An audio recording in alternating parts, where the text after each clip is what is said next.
male friends who are side chicks, right? So that when he needs to somebody to compare his wife to, you right there for comparison, right? If you're having an event and you happen to invite him and he's your so-called friend and his wife comes along and she'll see how his behavior is with him and it's like, well, something's going on. I don't know, she's knowing that something is not feeling right. She's feeling some kind of way, right? But you've gotten roped into this unknowingly, right? And it's turned into the next thing you know, you and him are having a full blown emotional affair, right? And like I said, there's 3 or 4 other women, could be 5, unbeknownst to his wife. Now, when you're friends with a female narcissist, that friendship would be some of the same things. However, her focus will be on competing with you, right? In the areas of appearance, right? It could even be some simple as makeup, like with Jezebel in scripture, right? Here she is having this dramatic moment and she goes and paints her face, right? That's the last thing you be thinking about when you know you might possibly die, right? And so she's going to focus on competing with you physically, right? Not just with the makeup and your physical appearance, but even the body, right? The body shape and size and all of that. She's going to compete with you materially, relationally, and even financially. She's going to compete with you in all of these areas, okay? And so what happens is she's also going to be jealous of whatever confidence that she sees inside of you and assertiveness and your calling. And so in the beginning, you're gonna be love bombed by her, right? You're gonna be literally the best thing since sliced bread, right? And then this phase is over once she knows that you have proven your loyalty to her. You might think, well, proving the loyalty, how would that take place? You'll know when you're at that phase once you start being devalued and she starts saying different things to you that leaves you feeling some kind of way. You can't kind of describe it, but it doesn't leave you feeling good. Okay, I'll put it that way.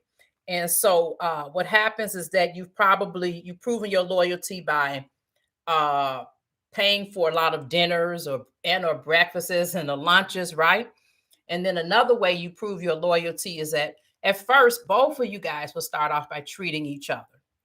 Then it'll drop off to where I ain't bringing any money today. Maybe you can treat. So then the next thing you know, you're treating all the time.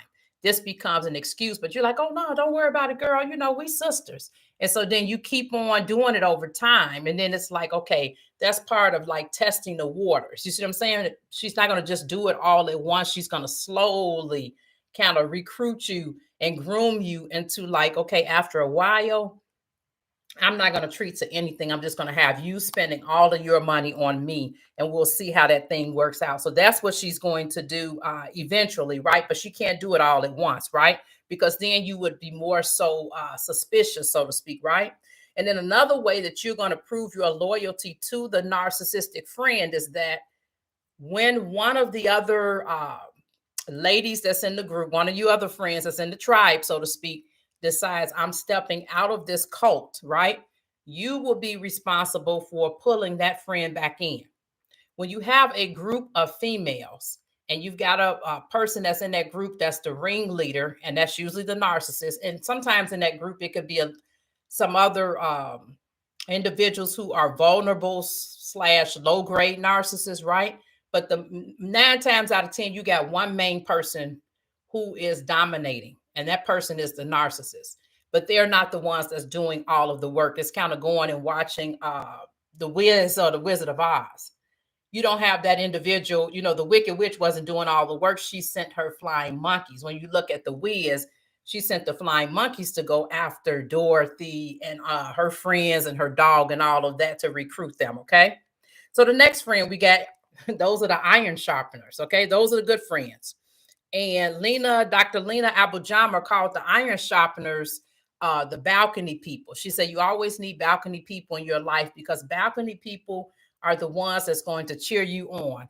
Balcony people are the ones who are not going to be afraid to come to you lovingly with grace and compassion and kindness and be like, look, this isn't right. I know you're caught up in sin. I'm not going to judge you. However, I'm here to like stand in the gap to say, you're better than this. And I know you can move forward from this, right? But they're coming